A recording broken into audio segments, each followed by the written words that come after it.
हिंदू धर्म में बहुत सारे देवी और देवताओं की पूजा की जाती है। श्री कृष्ण और देवी राधा को भी हिंदू धर्म में विशेष स्थान प्राप्त है। ऐसा कहा जाता है कि श्री कृष्ण भगवान विष्णु का अवतार थे, वहीं राधा देवी लक्ष्मी का स्वरूप थी। राधा और कृष्ण के अलौकिक प्रेम से जुड़ी कई कहानियां प्रचलित हैं। इन सभी में जहां एक तरफ राधा और कृष्ण की प्रेम लीलाओं को दिखाया जाता है, वहीं दूसरी ओर राधा और कृष्ण के बिछड़ने को कई बार नजरअंदाज कर दिया जाता है। राधा और कृष्ण की प्रेम लीलाएं अद्भुत हैं। यहाँ तक कि दोनों के विवाह की बातें भी हुई और तैयारियां भी। लेकिन फिर एक मोड़ ऐसा आया जब राधा और कृष्ण का ना तो विवाह हुआ और उन्हें एक दूसरे से अलग होना पड़ा। राधा और कृष्ण ने एक दूसरे से कभी विवाह नहीं किया था, मगर सभी यह जानना चाहते हैं कि आखिर ऐसी क्या वजह थी जो राधा और कृष्ण का विवाह नहीं हुआ। आज इस वीडियो में इसी कथा के बारे में बात करेंगे। लेकिन आगे बढ़ने से पहले अगर आप चैनल पर नए हैं तो इसको सब्सक्राइब कर लें और बेल आइकन को प्रेस कर लें और बोलें राधे राधे। राधे राधे ओ राधे राधे राधे। श्री कृष्ण ने राधा से शादी नहीं की क्योंकि भगवान विष्णु को हर बार अपने प्यार से अलग होने का श्राप मिला था। महर्षि भृगु की दूसरी पत्नी दानवों के अधिपति पुलस्त्य ऋषि की पुत्री पौलमी का वध करने पर महर्षि भृगु ने भगवान विष्णु को श्राप दिया था। उन्हें यह वध इसलिए करना पड़ा था क्योंकि उनकी पत्नी असुरों को छिपा रही थी, लेकिन ऋषि भृगु इस बात से अनजान थे। इसलिए उन्होंने भगवान विष्णु को हर जन्म में अपने प्रेम से अलग होने के दर्द को महसूस करने का श्राप दे दिया। ऋषि भृगु के श्राप के कारण ही भगवान राम अपने एकमात्र प्रेम देवी सीता से अलग हुए और बुद्ध यशोधरा से अलग हो गए थे। वैसे तो कृष्ण काल में इतनी लक्ष्मी थी, लेकिन प्रेम, आत्मा और जीवन केवल राधा ही थी। राधा को अयान से शादी करनी पड़ी थी। अयान अपने पिछले जन्म में अभिमन्यु नाम से जाना जाता था और उसने माता लक्ष्मी से विवाह करने की कामना की थी। राधा लक्ष्मी की गौलोक अवतार थी और श्री कृष्ण की एकमात्र प्रेम भी थी। श्राप के कारण कृष्ण को अपने प्रेम राधा से अलग होना पड़ा था और अयान के पिछले जन्म के कारण भी श्री कृष्ण और राधा का विवाह नहीं हो पाया। लेकिन अयान और राधा से कोई वास्तविक विवाह नहीं होने दिया, लेकिन उसके इच्छा के अनुसार वे लोगों के लिए उसकी पत्नी बन गईं। एक प्रचलित कथा के अनुसार भगवान कृष्ण ने राधा रानी की इच्छा से प्रकृति और अन्य भगवान को प्रकट करने वाले सभी रीति रिवाजों के साथ उनसे शादी की थी, लेकिन यह उन्होंने समाज के सामने नहीं किया। लोगों के लिए राधा रानी अयान की पत्नी थी, लेकिन वास्तव में वे नहीं थी। उसे अपने पिता के लिए ऐसा करना पड़ा और साथ ही राधा को भी रानी बनने में कोई दिलचस्पी नहीं थी।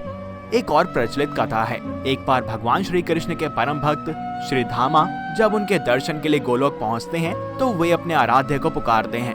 बहुत पुकारने पर भी उन्हें श्री कृष्ण के दर्शन नहीं होते। तब वे नारद जी के पास जाकर इसका कारण पूछते हैं।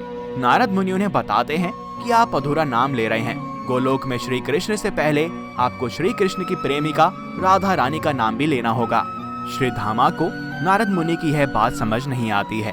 वह किसी तरह से अपने आराध्य के दर्शन करते हैं, उन्हें भोग में माखन चढ़ाते हैं, मगर जब श्री धामा देखते हैं कि राधा उन्हें अपना झूठा माखन खिला रही हैं, तो उन्हें क्रोध आ जाता है। वह श्री कृष्ण से पूछते हैं कि प्रेम और भक्ति में क्या श्रेष्ठ है। तब श्री कृष्ण अपने भक्त को द्वारपाल बनाकर विश्राम करने चले जाते हैं और वहीं सोचते हैं कि प्रेम और भक्ति में क्या श्रेष्ठ है। श्री कृष्ण को जब कुछ समझ नहीं आता तो वे राधा रानी को याद करते हैं और राधा भी उनके पास दौड़ी चली आती हैं, मगर श्री धामा उन्हें अंदर नहीं आने देते। दोनों में तर्क वितर्क होता है। जैसे ही राधा श्री कृष्ण के कक्ष में प्रवेश करने वाली होती हैं, श्री धामा उन्हें 100 वर्ष तक श्री कृष्ण को भूल जाने और मृत्यु लोक में रहने का श्राप दे देते हैं। श्री कृष्ण को भूल ही रहोगी, श्री कृष्ण को भूल ही रहोगी। श्री धामा के श्राप के बाद राधा को पृथ्वी लोक जाना होता है और श्री कृष्ण भी अपनी राधा से मिलने के लिए पृथ्वी पर जन्म लेते हैं। मगर राधा को गोलोक का कुछ भी याद नहीं होता। भले ही राधा को गोलोक के बारे में कुछ भी याद नहीं होता, मगर श्री कृष्ण उन्हें कभी सपने में तो कभी अपनी आंखों से गोलोक के दर्शन कराते रहते हैं और राधा को भी श्री कृष्ण से प्रेम हो जाता है। मगर राधा के बाल सखा एवं महापंडित उग्रपद के पुत्र अयान को भी राधा से प्रेम होता है। वह राधा को हासिल करने के लिए श्री कृष्ण को मारने का प्रयास भी करता है। राजा कंस के साथ मिलकर वह श्री कृष्ण को राधा से दूर करने के लिए एक के बाद एक असुर बुलाता है, मगर राधा कृष्ण को अलग नहीं कर पाता है। तभी एक घटना के दौरान राधा के पिता को अपने परम मित्र उग्रपद को वचन देना होता है कि वे जीवन में एक बार उग्रपद की किसी मांग को पूरा जरूर करेंगे। मौका आने पर उग्रपद अपने बेटे अयान का विवाह राधा से करने की बात रखते हैं, मगर राधा के पिता उनका विवाह श्री कृष्ण से ही कराना चाहते हैं और अपना वचन पूरा नहीं कर पाने के लिए वह संन्यास लेने की घोषणा करते हैं। और तभी श्रीधामा को राधा को दिया गया श्राप याद आता है। श्रीधामा द्वारा राधा को दिया श्राप याद आता है। श्री कृष्ण इस बारे में राधा से बात करते हैं और विवाह को ना करने की बात रखते हैं और इसके साथ ही वे राधा को पुत्री धर्म निभाने के लिए भी कहते हैं। राधा अपने पिता का मान रखने के लिए श्री कृष्ण की जगह अपने बाल सखा अयान से विवाह कर लेती हैं और श्री कृष्ण भी अपने कर्म करने के लिए वृंदावन से मथुरा चले जाते हैं और इस तरह राधा और कृष्ण कभी भी एक दूसरे से विवाह नहीं कर पाते हैं।